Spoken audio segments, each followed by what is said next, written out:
Here we talk about what's called growing a growth mindset. Now, the growth mindset is probably something you've heard quite a bit about already through school. I know a lot of the primary schools are really into it at the moment, and that's fantastic.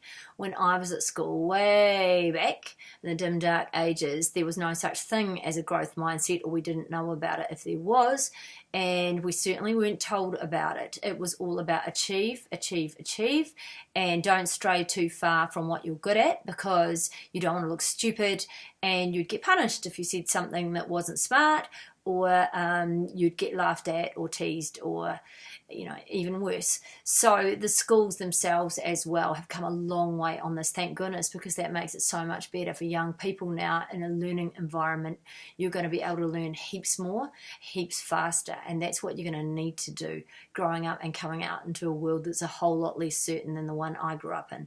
So this is going to stand you in great stead. Now, when we talk about a mindset, what we're really talking about is a habit of thinking. And you're going to know people yourself who are perhaps more fixed in the way they think about learning and failure and looking silly and development and growth, all that stuff.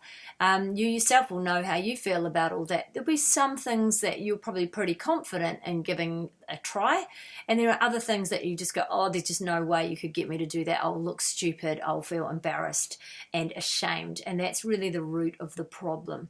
So we really need to learn how to try and get over ourselves on this, and hopefully now we're getting much more of a helping hand on this from not just our school environment but also our families. People are understanding this more and more as a concept thanks to Carol Dweck and her work around the growth mindset.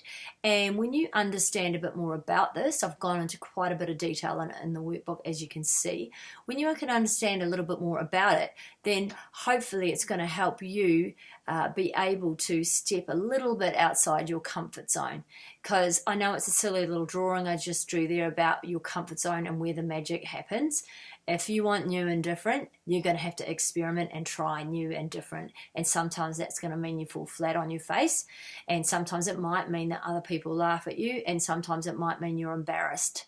But the thing is, that's where the goodies are, is out there. And nobody who ever did anything really cool in life did it from a safe platform of not trying anything new. So if you're going to want to open up the world for yourself, cozy up to this as a concept, embrace it, have fun with it. And as I say throughout this workbook, you don't have to do the massive leaps all at once. You can do baby steps and really think about the concept of trial and error.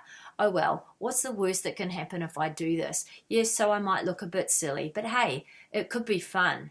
Think about you learning a new sport or a new hobby or something like that, or going to a party where you only knew one other person. Be brave.